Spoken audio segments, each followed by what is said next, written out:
Genios de la acción, docentes brillantes, estudiantes únicos. Análisis propio frente a la película La educación prohibida. Después de haber observado y analizado la película La educación prohibida, considero importante centrarme en la reflexión, en todo lo que la película fue dando y explicando desde el punto de vista pedagógico, desde el punto de vista de la familia, desde el punto de vista del estudiante. Es una película que nos invita a cuestionar estas estructuras tradicionales de la educación, estructuras que han sido aceptadas y que han sido tomadas como normales durante generaciones, pues lo vimos explicado a través de la historia. Estos testimonios y ejemplos dados en la película realmente nos llevan a la reflexión y como docentes en formación nos llevan a entender cómo la diversidad de formas de aprender y de enseñar puede eliminar limitaciones y desafíos dentro del sistema educativo. La educación prohibida es interesante ya que aborda cómo la creatividad, la autonomía, la diversidad, el rol del docente, el rol del estudiante en el proceso de aprendizaje permite explorar diferentes alternativas y propuestas que implican un cambio en el futuro de la educación, un cambio que debería estar desde el presente. Es por ello que considero importante hablar de 4 pilares relevantes frente al cuidado que analicé en la película y que considero muy importantes porque tal como lo manifiestan allí, la educación puede variar. La educación tiene varias miradas. El cuidado siempre va a ser el mismo y es el cuidado el objetivo de la labor docente. El primer pilar son los principios y los valores, los cuales no deben ser llevados como un simple contenido. El segundo es la educación cósmica, una educación libre donde el aprendizaje es activo en el estudiante. El aprendizaje libre en donde el caos constructivo ayuda a que los estudiantes se apoyen y construyan como individuos y construyan como sociedad. Y finalmente, la armonía del docente. ¿En qué posición debe estar el docente para llevar a cabo una labor con éxito? Una labor que contribuya a este desarrollo integral de los estudiantes.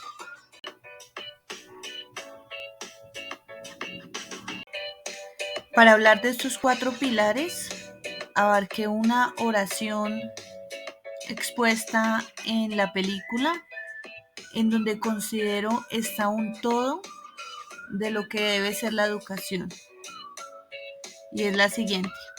Todo mundo habla de paz, pero nadie educa para la paz. La gente educa para la competencia, y la competencia es el principio de cualquier guerra.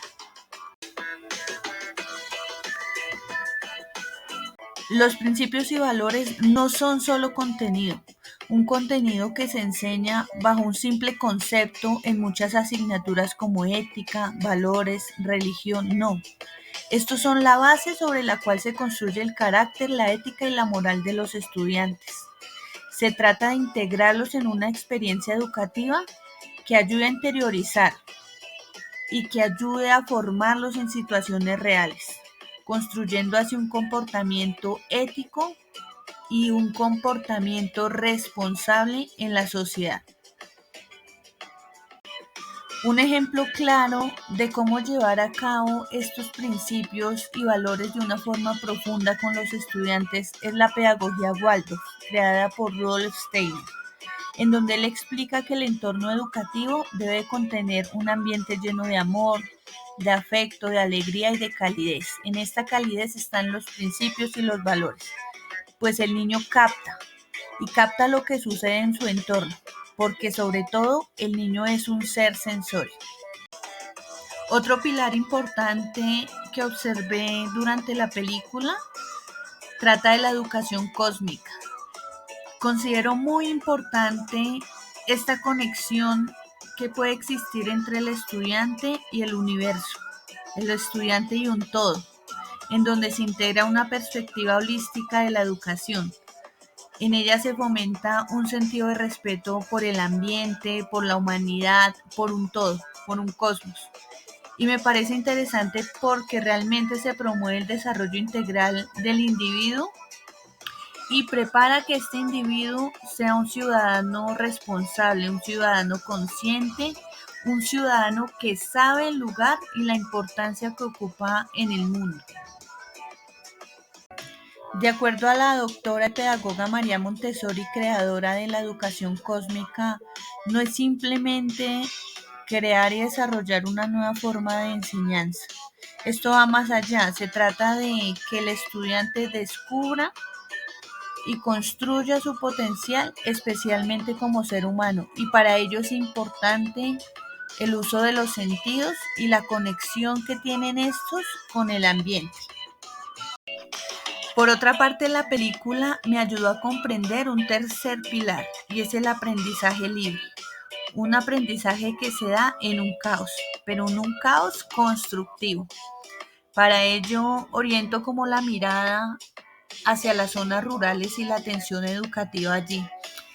Si bien el docente en muchas ocasiones no cuenta con los recursos necesarios para trabajar y tal vez con los espacios, considero que es una perspectiva mental que puede girar creando de este espacio el mejor escenario para construir conocimiento. Es un docente que atiende a niños de diferentes edades en un mismo aula y que puede llevar a cabo la construcción del conocimiento en esta mini sociedad, una construcción que promueve la solidaridad, la tolerancia, el pensamiento crítico, un espacio en donde los estudiantes, sobre todo, aprenden a respetar la diversidad, aprenden a respetar estas diferencias y les permite comprender diferentes puntos de vista, logrando así que el mundo se enfoque en una sociedad diversa que está en constante cambio y que puede, por supuesto, surgir desde el éxito y para el éxito. De acuerdo a María Montessori, se pueden realizar actividades con una cantidad considerable de estudiantes, por supuesto de diferentes edades, en donde se crearán experiencias significativas, experiencias sociales muy importantes, mucho más teniendo en cuenta que para ella la mente de los niños es muy absorbente. Finalmente considero importante un cuarto pilar y es el que me formará y me forjará como docente y lo resumo en una linda frase que escuché en la película en donde dice que se debe amar a los niños para que ellos amen a otros. El conocimiento viene solo. Y es verdad, porque si el docente crea un ambiente de amor y de confianza abierto a las necesidades de los estudiantes, permitirá que ellos exploren y a su vez amen a los demás. Es la construcción realmente y la respuesta a que no se trata de competir y de enseñarles a competir, sino de que ellos encuentren en sí mismos y de manera autónoma lo que desean, lo que anhelan, en donde se ve a través de sus necesidades la armonía, esa armonía y esa paz que se busca para la sociedad y en donde el docente es un actor muy importante. Para finalizar, dejo estas dos frases de Paulo Freire que dan respuesta a lo que para mí fue la enseñanza de esta película, en donde se da respuesta a lo que realmente es educar para la paz. Una educación en donde el docente escucha y atiende a los intereses y a las necesidades de los estudiantes. Y si bien existen barreras como el tiempo, los recursos, está en nosotros los docentes darle un giro total a esto y cambiar esta perspectiva, creando escenarios extraordinarios, escenarios en donde estas barreras no existan y en donde el principal protagonista sea el estudiante.